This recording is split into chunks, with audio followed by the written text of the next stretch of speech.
El muñeco de nieve en el páramo. Llegados a un punto muerto, sus ejércitos se detuvieron, tambaleándose con sus estandartes. Ella salió hecha una furia de aquel cuarto donde aún resonaban los insultos y las infamias, y lo dejó allí encolerizado, con el ceño fruncido, escrutando el fuego. «Ya puedes venir a buscarme», fue su última provocación. Pero él no fue detrás, sino que se sentó a custodiar su torva almena. Junto al umbral, las margaritas de ella decapitadas por el invierno, consumidas hasta la médula, le aconsejaron que volviese dentro con diplomática y buena voluntad, en vez de internarse sin más en un paisaje de colinas yermas, gradadas por el viento y revolcadas por la niebla. Pero no. Alejándose de la casa, obstinada como un espectro apremiado, toda altiva, cruzó la nieve del páramo hollada por las garras del grajo y las patas del conejo, y no pensaba volver hasta ponerlo de rodillas, hasta ver cómo llamaba a la policía para que por Dios la encontrara con sus sabuesos. Alimentando su rabia a través de los pelados y silbantes brezos, por encima de las cercas de rocas negras, llegó hasta el límite blanco del mundo, y clamó al mismísimo infierno para que reforzara su asedio a fin de doblegar a aquel indómito ser. Mas no fue un demonio de cola ahorquillada, escupiendo fuego y lava desde el cúmulo de nieve marmórea del páramo, quien la obligó a bajar de la cima de su orgullo, domándola con látigo y espuelas, sino un tremebundo y fornido gigante severo, un cadáver pálido que iba creciendo en la distancia con su hacha de piedra hasta rozar el cielo, con la barba revuelta y enharinada de nieve, a cuyo paso los pájaros emboscados caían muertos por docenas entre los arbustos. Ah, ella advirtió que no había ni una gota de amor en su mirada. Peor aún, vio guindando de aquel cinturón tachonado de clavos los cráneos agavillados de varias mujeres, cuyas secas lenguas chasqueaban lastimeras sus culpas. Nuestro ingenio enloqueció a los reyes y arrancó la virilidad a sus hijos. Nuestras artes divertían a las cortes. Así, para jactancia nuestra, aguijoneamos y redujimos estos miembros de acero. Destacando majestuoso entre la espesa niebla con sus chirlantes trofeos, el gigante no cesaba de bramar. Moviéndose a un lado y a otro, ella esquivó sus hachazos, un siseo blanco, y el gigante al perseguirla se deshizo en humo. Humillada entonces, llorando, la joven emprendió el camino de regreso, rebosante de amables palabras, obediente y sumisa como una seda.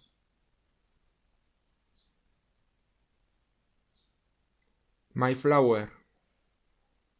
Durante todo el negro invierno los rojos aceroles resistieron el asalto de las ventiscas que lanzaban los severos cielos, y brillantes como gotas de sangre demostraron que un árbol valiente nunca muere si su raíz es fuerte y su resolución firme.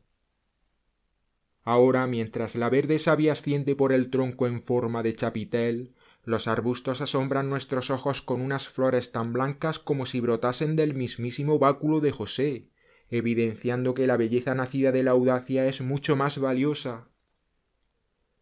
Por eso, cuando los tenaces descendientes de la isla decidieron abandonar su hogar y su tierra para arar su peregrinaje surcando el lóbrego e inseguro Atlántico, se acordaron de los blancos y triunfantes ramos de los acerolos, y con anhelo de persistir bautizaron su barco con ese nombre en honor de la flor de mayo. Puerca. Dios sabe cómo haría nuestro vecino para criar esa bicha enorme. Sea cual sea su efectivo truco, el hombre se lo guarda para sí, igual que guarda su puerca oculta al ojo público a las competiciones de cerdos cuyo premio es una banda. Pero un atardecer nuestras preguntas nos permitieron recorrer las laberínticas cuadras del granjero iluminadas por su linterna, hasta el dintel de la puerta desgonzada de la pocilga, donde nos quedamos boquiabiertos. Aquello no era una cerdita de porcelana rosa, decorada con flores de espuela de caballero y su ranura de marras, tamaño penique para los niños ahorradores, no. ni tampoco una cocha bobalicona dispuesta a berrear antes de ser glorificada por su excelente carne y su dorado y crujiente pellejo en un halo de perejil, ni siquiera una de esas gorrinas comunes en cualquier pocilga rebozada de fango, hecha un Cristo, rozando cardos y centinodias con su morro de crucero buscón, cántara de leche a rebosar en movimiento, cercada de una camada de mamones provistos de mañosas pezuñas que no paran de chillar a su vieja barcaza, que haga un alto para poder echar un trago en sus rosadas tetas. No, la vasta masa brobdingnagiana de esta puerca yacía despanzurrada sobre aquel negro compost, con los ojos surcados de gruesas arrugas, como velados por un ensueño. ¿Qué visión mantendría así de absorta la colosal anciana? ¿Qué antigua vida de su puerca existencia estaría rememorando? Tal vez nuestro portento estuviese imaginando un caballero con yelmo y armadura, derribado de su caballo y despedazado en mitad del bosque del combate, y a su lado un jabalí de espantosas púas, lo bastante fabuloso como para montarla bien montada y apagar su ardor. Pero en eso nuestro vecino silbó palmeando jocosamente el costado de su cántara, y ella, la cerda encasillada en su verde soto, suspiró, desprendiéndose de su fantasía igual que de una gota de barro seco. Muy despacio, gruñido tras gruñido, se irguió bajo la luz parpadeante hasta conformar un monumento de prodigiosa gula, sí, como aquel berraco al que un día le dio por rehusar los bodrios cuaresmales que le arrojaban y, negándose a tragar otra cosa, consiguió zamparse los 7 mares encubados y todos sus sísmicos continentes. El lunes interminable. Tendrás un lunes interminable y te erguirás en la luna. El hombre de la luna, de pie sobre su concha, esculca encorvado bajo un haz de leña. La luz de tiza fría se proyecta directamente sobre nuestra colcha. Los dientes del hombrecillo castañean entre los leprosos cráteres y picos de esos volcanes extintos. Si pudiese, también él recogería más leña contra la negra escarcha, no descansaría hasta que la luz de su cuarto eclipsase el espectro del sol dominical.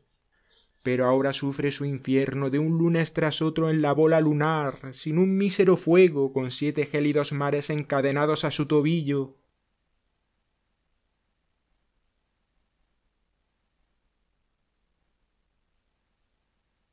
Hardcastle Crag.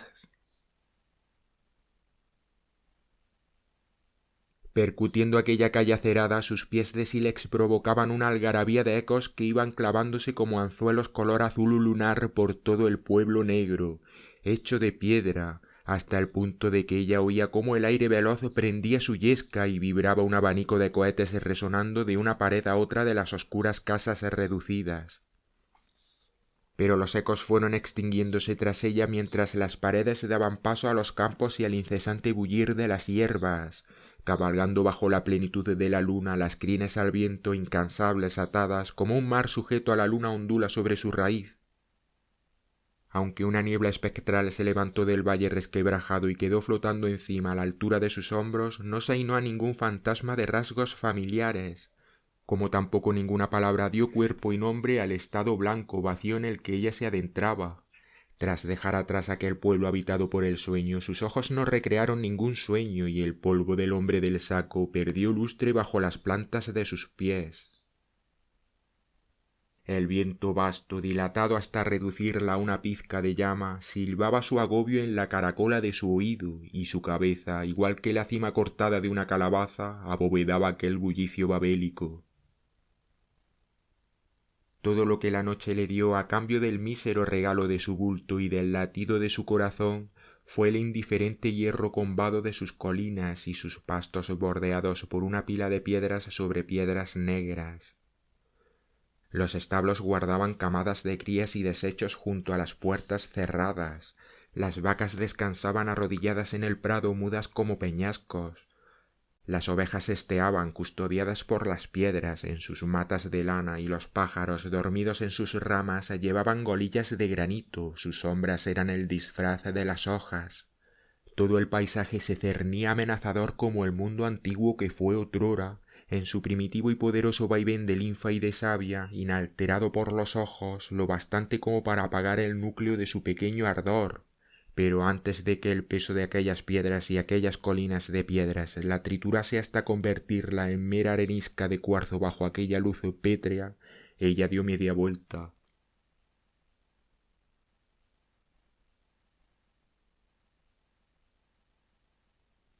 Las personas escuálidas. Siempre están con nosotros las personas escuálidas, más exiguas en dimensión como los personajes grises de la pantalla. Esas personas son irreales, solemos decir. Solo existían en las películas, solo existían en aquella guerra que provocaba perversos titulares, cuando nosotros éramos pequeños e ignorábamos que ellas pasaban hambre y crecían así desmirriadas, sin llegar nunca a redondear sus esqueléticos miembros, a pesar de que la paz sí que engordaba los vientres de los ratones, incluso bajo las mesas más míseras. Fue durante la larga batalla de Hambruna cuando descubrieron su talento para perseverar en su delgadez e infiltrarse luego en nuestras pesadillas, amenazándonos no con armas, no con improperios, sino con su delgado silencio. Envueltas en pellejos de burro comido por las pulgas, vacías de quejas, bebiendo vinagre por siempre en sus tazas de hojalata, acarreaban la insufrible aureola del chivo expiatorio arrastrado por su sino. Pero una raza tan enjuta, tan consumida, no podía permanecer mucho tiempo en nuestros sueños, no podía seguir siendo esa insólita cuerda de víctima en el país reducido de nuestras cabezas, como tampoco podía ya la vieja en su choza de barro seguir cortando tajadas de carne del costado de la generosa luna, cuando ésta hollaba de noche su patio para que ella le mondase otra peladura de su escasa luz. Ahora las personas escuálidas no se esfuman cuando la grisura del alba azulea, enrojece y el contorno del mundo se clarea henchido de color, no. Ellas persisten en el cuarto iluminado por el sol. El papel del friso de la pared, decorado con rosas y ancianos, palidece bajo las sonrisas de sus labios delgados, bajo su ajada realeza. ¿Y cómo se sostienen las unas a las otras? Nosotros no poseemos yermos tan extensos ni tan profundos como para fortificarnos contra el asedio de sus duros batallones. Mirad cómo los troncos de los árboles se aplanan y pierden ya sus buenos colores marrones sólo con que ellas, las personas escuálidas, se yergan en el bosque, haciendo que el mundo adelgace como un nido de avispas y se vuelva más gris sin tan siquiera mover un hueso.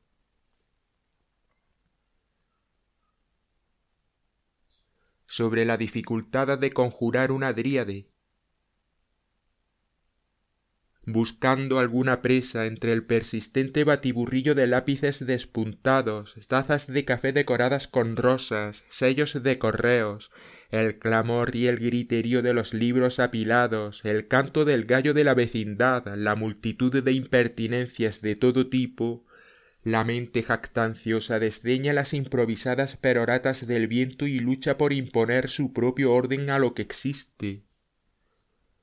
Con solo mi fantasía, alardea la importunada cabeza arrogante entre los espacios con lengua de grajo, los prados de ovejas, la cascada con aletas, provocaré una crisis que dejará sin sentido al cielo, enloquecerá con su imposible galimatías a la trucha, al gallo, al carnero, que crecen tan panchos ante mi celosa mirada, autosuficientes con lo que son.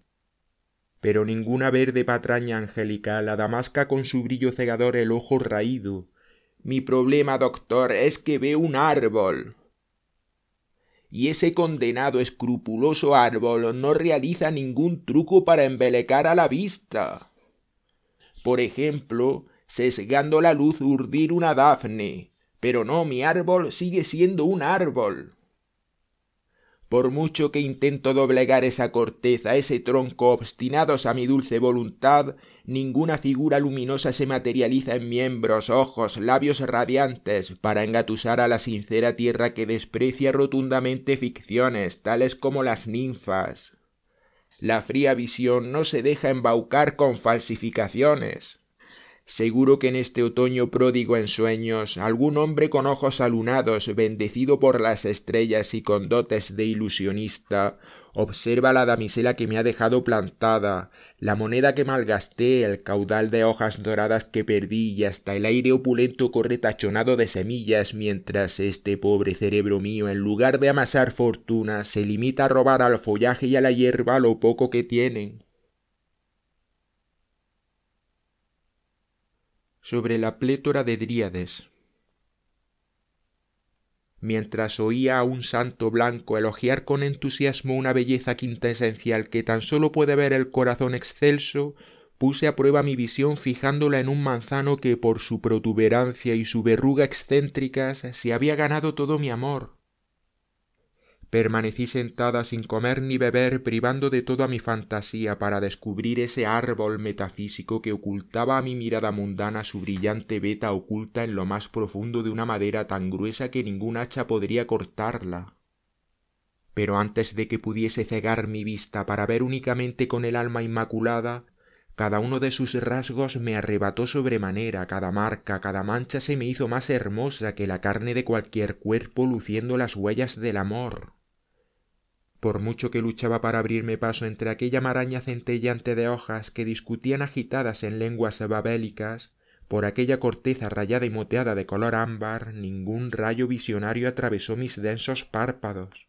Al contrario, un traicionero acceso de sensualidad arrastró mis deslumbrados sentidos haciendo vista, oído, tacto, gusto y olfato. Y ahora, engatusada por ese arte milagroso, me subo al carrusel ardiente de la tierra día tras día y mientras ese polvo corrompe mis ojos, debo mirar a unas dríades indecentes menear sus sedas multicolores en el bosque sagrado hasta que no quede en él ningún árbol casto sino mancillado por el flujo de esos seductores rojos, verdes, azules. Los otros dos. Aquel verano nos instalamos en una villa rebosante de ecos, fría como el interior perlado de una concha. Los cencerros, los cascos de las cabras piafadoras, negras, nos despertaban. Rodeando nuestra cama los muebles nobiliarios naufragaban en distintos niveles de luz verde mar y extraña. Ni una sola hoja se arrugaba en aquel aire despejado. Soñábamos con que éramos perfectos, y lo éramos. Pegados a las desnudas paredes encaladas, los muebles anclaban en sí mismos con sus patas de grifo de vetas oscuras. Solos tú y yo, en aquella casona donde cabían 10 más, nuestras pisadas se multiplicaban en las sombrías estancias, nuestras voces ondeaban un sonido más profundo. La larga mesa de nogal, las 12 sillas reflejaban los intrincados gestos de otros dos. Pesadas como estatuas, esas figuras que no eran las nuestras interpretaban una pantomima en la madera pulida, aquel gabinete sin ventanas ni puertas. Él estiraba un brazo para acercarla, pero ella lo rehuía pensando: tiene un carácter de hierro. Él, al ver su frialdad, apartaba la vista, y así se quedaban en una pose hierática, compungidos, como en una tragedia antigua. Empalidecidos por la luna e implacables, él y ella jamás se sentían aliviados, liberados. El ejemplo de ternura que les dábamos se abismaba en su purgatorio como un planeta, como una piedra tragada por una inmensa oscuridad, sin dejar ninguna estela centelleante, sin provocar ninguna onda. Por la noche los dejábamos allí, en su lugar desierto. Al apagar las luces nos acechaban como perros, insomnes y envidiosos, mientras nosotros soñábamos sus discusiones, sus voces angustiadas. Nosotros podíamos abrazarnos, pero ellos, los otros dos, nunca lo hacían, pues, a diferencia nuestra, siempre llegaban a un rígido impas, agobiados de tal modo que a su lado parecíamos más ligeros, nosotros los espectros de la casa y ellos de carne y hueso, como si por encima de la decadencia del amor nosotros fuésemos el paraíso con el que ellos, esos dos seres desesperados, soñaban. La dama y la cabeza de terracota. Cocida en arcilla color sanguina, la cabeza de la modelo no encajaba en ninguna parte. mezclada con polvos de ladrillo, los ojos ocultos bajo unos párpados densos, se erguía en el largo estante, sujetando impasible gruesos volúmenes de prosa, un remedo cuajado de desprecio de su semblante. Lo mejor era deshacerse cuanto antes de la ultrajante cabeza, arrojándola a la chimenea o a la basura, pero ella se resistía a hacerlo. Al parecer no había lugar para que la efigie se las arreglase libre de toda molestia. Los golfillos del barrio, buscando una mollera de sobra, al verla relucir con su aire arisco y pomposo encima de la escombrera, habrían podido hacerse con el trofeo, maltratar de manera ofensiva la cabeza de su rehén y despertar la vena artera que une todo lo original a su tosca copia. Entonces ella pensó que aquel oscuro lago de montaña plagado de gruesos aluviones y juncos requemados podría ser el lugar exacto para ella. Pero emergiendo de la acuosa gelatina laureado de aletas, el simulacro la miró de reojo, gesticulando lascivamente, y su coraje flaqueó. La dama se echó atrás asustada, como quien se ahoga, y resolvió con mayor ceremonia colocar la cabeza emuladora en un sauce ahorquillado, abovedado de verde por el follaje. Dejemos, pensó, que las aves con lengua de campana canturren con sus plumas más negras la reconversión, grano a grano, de esta vasta figura en la sencilla tierra que antaño fue bajo este clima melodiosamente aburrido. Pero el espantoso rostro siguió allí en el estante, como una reliquia en su altar, por mucho que ella se retorcía las manos, lloraba y suplicaba: «¡Esfúmate!». Inconmovible y malhadada, escudriñaba descaradamente a través de la grieta de la roca, la fisura del viento y la ola cerrada como un puño, esa antigua cabeza de bruja, demasiado bravucona como para intentar matarla con un cuchillo, negándose a reducir ni un ápice su basílica mirada amorosa. Todos los muertos queridos. En el Museo Arqueológico de Cambridge hay un sepulcro de piedra del siglo IV a.C. que contiene los esqueletos de una mujer, un ratón y una musaraña. El hueso del tobillo de la mujer está ligeramente roído. Tiesa como una vela, sobre su espalda, engalanada únicamente con una mueca granítica, esta antigua dama, conservada en un museo, yace acompañada por las reliquias frusleras de un ratón y de una musaraña que durante un día engordaron a costa de su tobillo.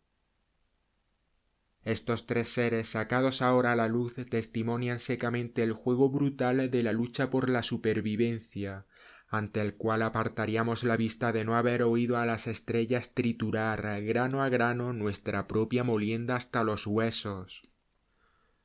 ¡Ah! Cómo se aferran a nosotros, contra viento y marea, estos percebes muertos.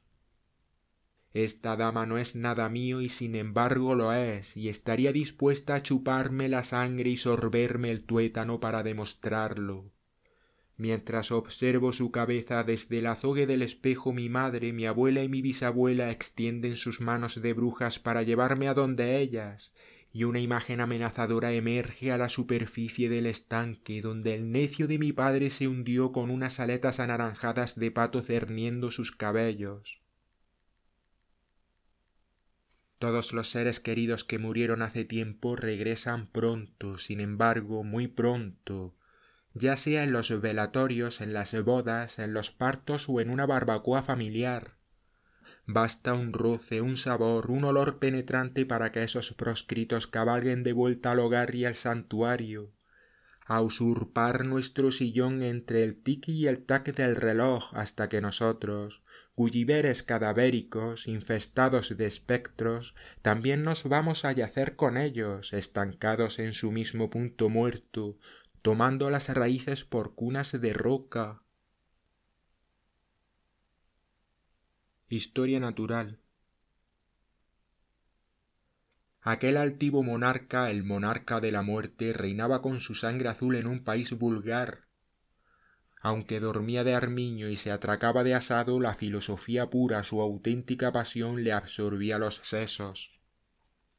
Mientras sus súbditos pasaban hambre y penurias, él conversaba con las estrellas y los ángeles, hasta que, hartos de los devotos aires de su regente, aquellos seres vinculados a la tierra se alzaron como un solo cuerpo y ataron los nervios reales al potro de tortura. Entonces el rey Lumbrera vio resquebrajarse su poder, su corona usurpada por la frente de baja estofa del bárbaro y vil príncipe Ay. Dos vistas de Withens. Por arriba la aulaga caracolada se enseña, las hierbas allanadas por las ovejas, la pared de piedra y la prehilera se yerguen como una proa a través de los manchones de niebla en esta hinterland a la que muy pocos caminantes llegan. Hogar de inapresibles urogallos y conejos centelleantes, donde el aliento recobrado, las botas altas ayudan a subir una colina tras otra y a cruzar la turba encharcada. Aquí descubrí el páramo desnudo, un clima incoloro y la casa de Eros, de dinteles bajos, no un palacio. Ahora tú, la más afortunada, da cuenta de estos blancos pilares, de este cielo añil, de estos espectros, con afecto. El gran carbunclo. Subimos a lo más alto del páramo, atravesando la corriente caudalosa teñida de verde del aire en que las granjas de piedra zozobraban. Los valles de pastos se transformaban bajo una luz que no era la del alba ni la del ocaso. Nuestras manos, caras relucientes como porcelanas, exentas de la demanda y del peso de la tierra. Aquella transfiguración fue lo que impulsó a los 8 peregrinos hacia su fuente, hacia aquella gran joya mostrada con frecuencia pero jamás entregada, oculta aunque a la vez vista en lo alto del páramo, en el fondo del mar, reconocible tan solo por esa luz diferente a la del mediodía, a la de la luna, a las estrellas, mientras el camino antaño conocido devenía en otro completamente distinto, y nosotros también diversos, transformados, suspendidos allí donde se dice que hay ángeles, claramente flotando entre las mesas y las sillas que flotan. La fuerza de la gravedad desaparece en el ascenso y en el descenso, en la deriva de un elemento más leve que la tierra, y no hay nada tan fino que no podamos hacerlo. Pero acercarse significa distanciarse. En el regreso a casa común la luz se retira, las sillas, las mesas caen de golpe, el cuerpo pesa como una roca. Palabras para el cuarto de los niños. Botón de rosa, nudo de gusanos, yo, la heredera de los 5 primeros artífices, despliego mis pétalos. 5 lunas crecientes para que los ojos me iluminen rumbo a lo que puedo asir. Un chorro de leche, un dedo grande, tantas y tantas escaleras que prestan ayuda a estos ágiles y flexibles ganchos. Como el buen perro amaestrado que soy, aprendo a mover, servir, proporcionar comida, señalar la flecha, la punta del pulgar. El ayudante incondicional, siervo de mi amo, azotador de los anhelos, no un dormilón de bolsillo, me cierro sobre la llave de este juguete verde azul. Antena sensible de 5 astas que se ramifican, descubro la relación entre el cardo y la seda, el frío polo y el plato caliente. Viejo historiador, mi página es este desierto, cruzado por 3 calzadas de piel, sin árboles, con 5 lenguas de tierra en espiral. De espalda morena, vientre blanco como un pez plano, yo nado en el mar del hacer. La izquierda es mi lacaya, mi imagen atrasada. Yo, el escritor que hace la pluma, la auxiliar del cirujano, el oficial del capitán, sé de memoria agarrar una moneda, un botón, un gatillo y el cuerpo de aquella a quien él ama. Mal atendido se sentirá cuando la edad me maltrate a mí, un cangrejo dormitando en las mesas y en los brazos de las sillas, 5 velas sin mecha temblequeando en la oscuridad, y peor aún cuando la muerte huya llevándose esta rosa, 5 gusanos en una caja para alimentar a los cuervos. Las musas inquietantes. Madre, madre, ¿qué tía tan mal nacida o qué prima tan desfigurada y repulsiva te llevó a cometer la necedad de no invitarla a mi bautizo, al que ella mandó en su lugar a esas señoras con cráneos como huevos de zurcir que cabeceaban y cabeceaban sin parar arriba y abajo, a un lado y al otro de mi cuna? Madre, tú que inventabas a nuestra medida los cuentos de Mixi Blacksor, el heroico oso, tú cuyas brujas siempre terminaban en el horno transformadas en pan de jengibre. Me pregunto si también las veías, si decías aquellas palabras para liberarme de aquellas 3 señoras que cabeceaban por la noche alrededor de mi lecho, sin boca, sin ojos, con el cráneo calvo y recosido. Durante el huracán, mientras las 12 ventanas del estudio de padre se hinchaban hacia adentro como burbujas a punto de estallar, tú nos dabas de comer a mi hermano y a mí leche con cacao y galletas, y nos ayudabas a los 2 a corear. Thor está enojado, bum, bum, bum. Thor está enojado, a la porra con él. Pero aquellas señoras rompieron los cristales.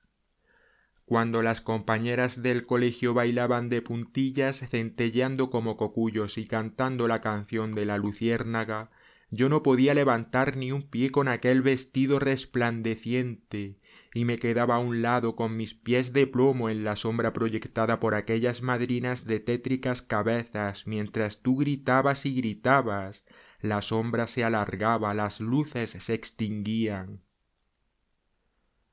Madre, me obligaste a dar clases de piano y alababas mis arabescos y mis trinos, aunque todos los profesores hallaban mi manera de tocar extraña, rígida, antinatural, a pesar de las muchas escalas y de las muchas horas que practicaba, pues no tenía el menor oído musical, no, y era incapaz de aprender. Pero aprendí, querida madre, aprendí en otro lugar y de otras maestras, de esas musas que tú no contrataste.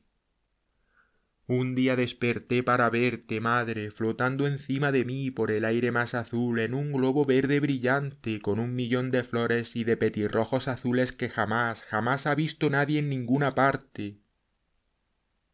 Pero el pequeño planeta desapareció de repente como una pompa de jabón cuando tú gritaste «¡Ven aquí!».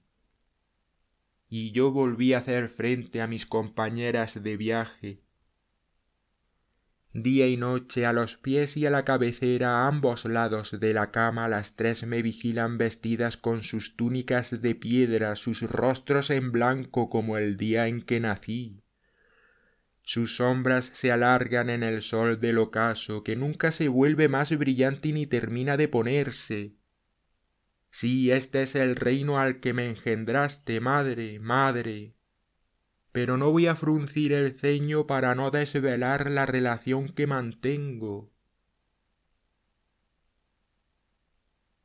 Turno de noche. No era un corazón latiendo, aquel retumbo sordo, aquel clamor lejano. No era el percutir de la sangre en los oídos, intensificando una fiebre que imponer a la noche. El ruido venía fuera. Un detonante metálico propio a todas luces de aquellos suburbios aquietados. Nadie parecía sobresaltado con aquel sonido que hacía temblar la tierra con su martilleo y que se iba enraizando a medida que me acercaba a la fuente de sus ecos reverberos, expuesta, aturdida por mi errónea conjetura. Enmarcados por las ventanas de la fábrica de plata de la calle principal, unos inmensos martillos alzados, varias ruedas de engranaje atascadas, dejaban caer su vertical tonelaje de madera y metal, golpeando la médula. Varios hombres en camiseta blanca daban vueltas, manejando sin cesar aquellas máquinas engrasadas, manejando sin cesar la brutal, la incansable realidad. Ouija. Es un dios escalofriante, un dios de sombras el que se eleva hasta el vaso desde sus negras profundidades. En la ventana los nonatos, los no hechos, se consagran con la leve palidez de las polillas, con una envidiosa fosforescencia en sus alas. Los bermellones, los bronces, los colores del sol que fulgen en la chimenea no los consolarán del todo. Imagino su profunda ansia, profunda como la oscuridad, por el calor de la sangre que ellos bien podrían poner al rojo vivo o reclamar. La boca de cristal succiona el calor de la sangre de mi dedo índice. A cambio el viejo dios babea gota a gota el flujo de sus palabras. También él, el viejo dios, escribe poesía áurea en modos deslucidos, desvariando entre los desechos, cronista imparcial de todo fétido declive. La edad y las edades de la prosa han desatado su parlanchín torbellino, aplacado su excesivo temperamento cuando las palabras, como langostas, repiquetean en el aire al oscurecer y dejan que las mazorcas cascabeleen roídas del todo. Los cielos que antaño vestían una divina arrogancia azul se deshilachan sobre nosotros, descienden en forma de brumas adensadas con motas para desposarse con el fango. El viejo dios canta himnos en alabanza de la podrida reina, con cabellos de azafrán que posee afrodisíacos más salados que las lágrimas de las vírgenes. Esa obscena reina de la muerte cuyos agusanados mensajeros están en los huesos del dios. Pero él sigue loando el flujo de ella, zumo de nectarina caliente. Y yo veo al encendido bravucón con su piel dura y tiesa interpretar la infinidad de pedernales que revuelve la hoja del arado como los ponderables indicios del amor de su reina. El viejo dios piadoso con su mano temblorosa no deletrea ningún sucinto Gabriel con las letras de aquí, sino floridamente sus nostalgias amorosas. Sobre el declive de los oráculos. Mi padre conservaba una caracola abovedada junto a dos veleros de bronce con los que sujetaba sus libros, y cuando yo me ponía a escuchar sus fríos dientes espumaban con voces de ese mar ambiguo que añoraba el viejo Bocklin, quien solía agarrar una concha para oír el oleaje que ya no podía oír. Lo que esa concha le decía a su oído interior, sólo él lo sabía y los campesinos. Mi padre murió y al morir nos legó sus libros y su caracola. Los libros ardieron, el mar se llevó la caracola, pero yo aún conservo las voces que dejó en mis oídos y en mis ojos la imagen de esas olas azules, nunca vistas, por las que sigue penando el espectro de Bocklin, mientras los campesinos celebran fiestas y se multiplican. Eclipsando el buey espetado no veo ni el cisne descarado ni la estrella ardiente, blasones de una edad más acerba, sino a 3 hombres entrando en el patio, 3 hombres subiendo las escaleras. Infructuosas sus chismosas imágenes invaden el ojo claustral con páginas de una burda tira cómica y hacia lo que acontece en este acontecimiento la tierra vuelve su rostro. Dentro de media hora bajaré las ruinosas escaleras y me toparé con los 3 hombres que suben. Este futuro no vale nada comparado con el presente, con el pasado. No vale nada esta visión ante los ojos ya apagados que antaño vieron desmoronarse las torres de Troya y huir del norte la maldad. El encantador de serpientes. Así como los dioses crearon un mundo y el hombre otro, el encantador de serpientes crea una esfera serpentina con un ojo luna y una boquilla de zampoña. Y luego toca el son verde, toca el son agua verde hasta que las aguas verdes se encrespan, originando extensiones de alcácer y lengüetas de tierra y ondas enormes. Y cuando sus notas se enroscan verdes, el río verde adopta las formas que le transmiten sus canciones. El encantador toca y se yergue un lugar, pero sin rocas, sin suelo. Una oleada de lenguas de hierba titilantes soporta sus pies. Toca y origina un mundo de serpientes, de ondulaciones y espirales desde el fondo de su mente enraizada con serpientes. Y por eso ahora no se ve nada más que serpientes.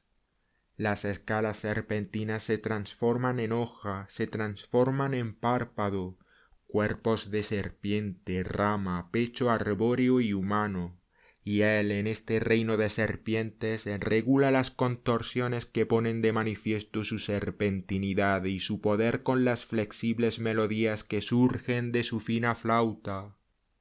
Surgiendo de este verde nido, como surgiendo del ombligo del Edén, se retuercen las líneas de infinitas generaciones serpentinas.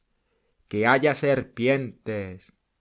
Y serpientes hubo, las hay y las habrá hasta que el flautista bostece de aburrimiento y harto ya de su música toque y devuelva el mundo a su estado primigenio de tejido, de urdimbre de serpiente.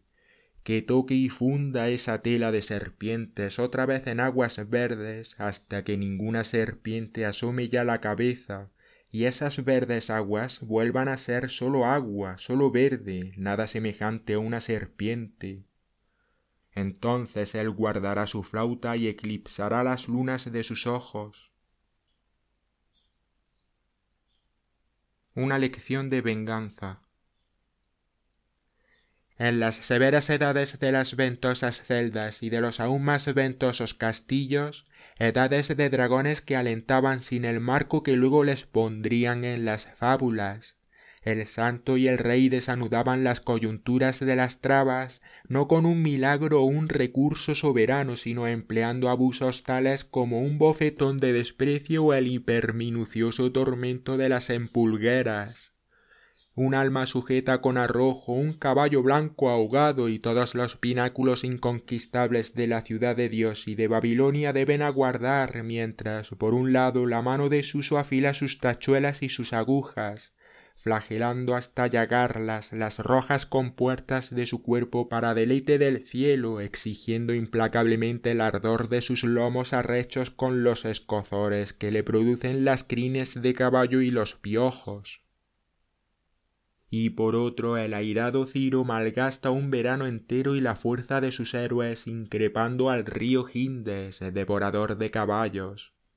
El rey lo divide en 360 canales que cualquier muchacha podría vadear sin mojarse las corvas. En cambio, los imperturbables sabios de esa época, sonriendo ante tales conductas, subyugando a sus enemigos limpia y primorosamente con incredulidad o con puentes, nunca se apegan, como sus grandes señores, a ese demonio que se ríe desde el grano del calabacín y los granos del lecho del río.